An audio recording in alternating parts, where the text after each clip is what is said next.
Welcome back to the channel, everyone. Hope you're doing well. Today we're going back in time to January 1st.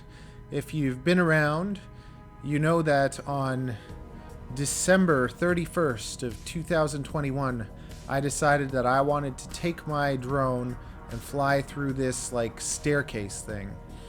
And what ended up happening was I did it. I went through this hole like right inside this staircase.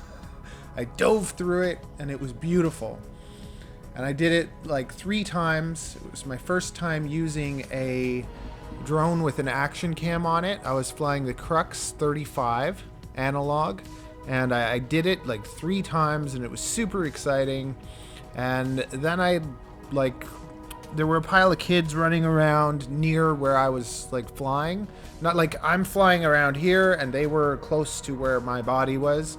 And it was just like, it made me get a little bit like uneasy.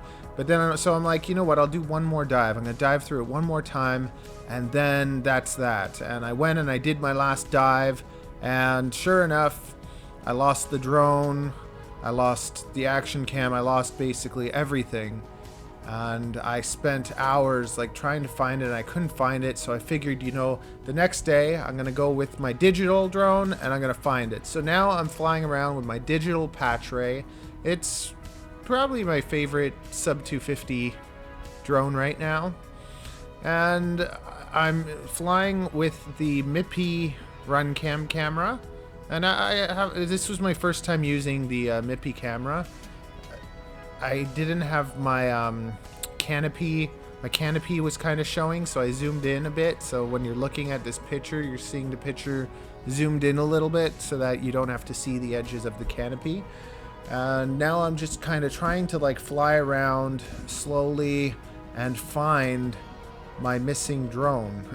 And I'm not usually one to like just, you know, do the whole slow cinematic flying kind of style. That's not really me. I like to do flips, turns, spins, and fun stuff. But because I wanted to find my drone, so I'm trying to go through all the different areas to see like if I can find it, because this area is kind of closed off, and I wasn't sure if like they're like condos or something. But like in this area back here, like the drone fell somewhere and I can't find it. And I actually do kind of fly by it a few times, so check if you are able to see it, because it's basically, you figure maybe you could see it, but you can't. Like you just, it's actually like right around here somewhere, like around that corner down in this crack. I ended up smashing like in there.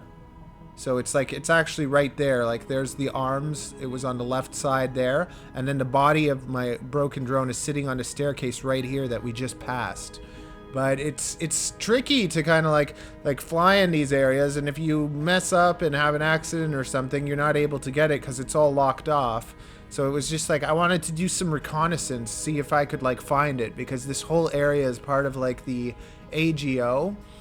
So I'm just going around, and it's tricky too. You don't think about these things really, but like you fly slow, you're looking forward. But if you want to look at the ground, you have to pitch forward, which makes your drone move forward. So it's like you can't just stop and look down at the ground, because if you look down at the ground, it makes your drone take off. So it was pretty nerve-wracking to just try doing this, but it was also interesting because I don't know if it's a style of flying. I guess like Cinewoopers and stuff like to fly slowly and gently and get like this cinematic look, which I'm totally not getting right now. Right now I'm just like wobbling around the place, like just a sec. I'm just coughing. Oh, yeah, cut that out. Get in trouble. Actually, you know what? I'm gonna leave it in. I lost a subscriber because they're like, why didn't you edit out your cough? I'm like, well, sorry, I just coughed. I'm human. Let me be. Was that on this channel? Yes, I think it was. Anyways, I hope you guys are all doing well and having fun. You know, it's amazing to even be able to fly drones at this time of the year. And now my wife and family are going to come into the house and disturb the peace. So, you got to see what ends up happening, because it's pretty fun. Just one sec, I'll be back.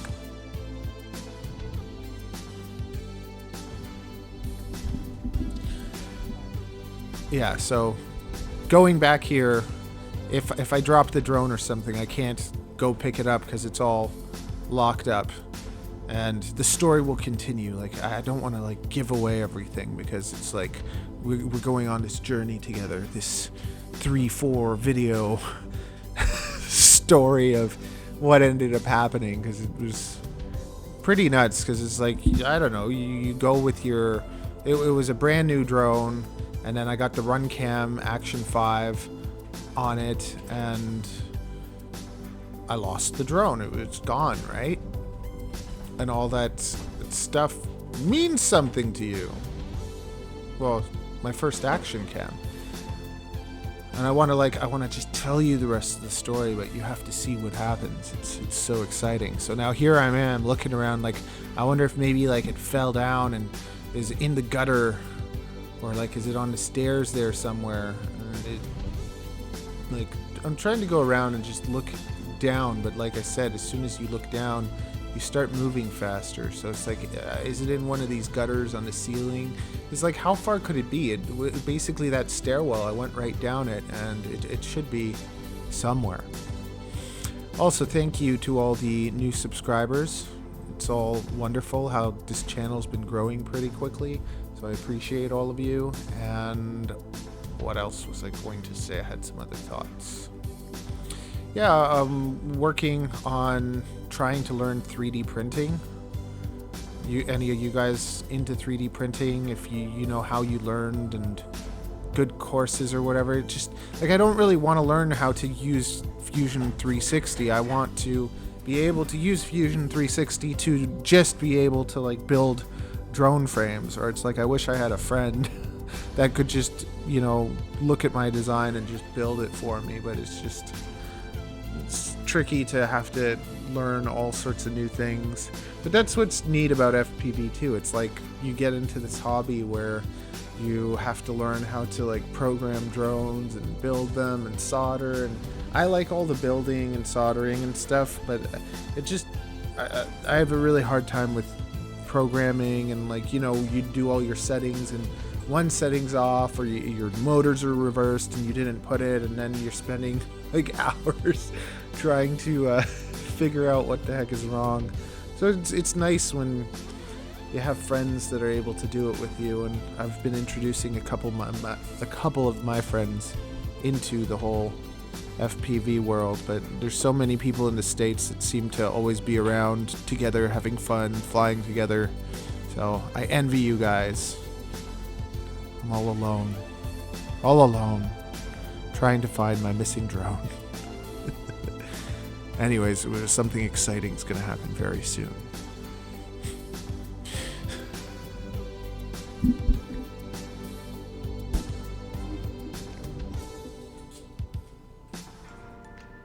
I'm almost done.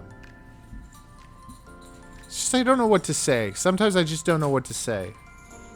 That's the thing I hate about voiceovers. I just like, I'm trying to talk, I have things to say, and then when I don't have things to say, I just feel stupid. Like, look at me now, I'm gonna go through this little hole and I'm scared, and it's very like nerve-wracking. And if you know what it's like to like try and kind of fly through these things, like you're trying to balance yourself and then you get nervous and then you make stupid mistakes that you wouldn't have made if you would have just kind of not been afraid and just went for it. FPV is fun, but it's also kind of nerve-wracking. I'll tell you what's going to happen. My digital drone now, that basically costs as much as the other drone, like the full drone with the action cam and everything, basically ends up costing about the same as this digital drone. And we're gonna lose now the digital drone also, because it's not enough to lose one drone. It's just like, that's really wonderful. Nothing like losing two drones. Anyways, to continue on this wonderful journey of me and my sad lost drones, you'll have to tune into the next video. Thanks for joining. Love you all. Smoochy, smoochy, smoochies.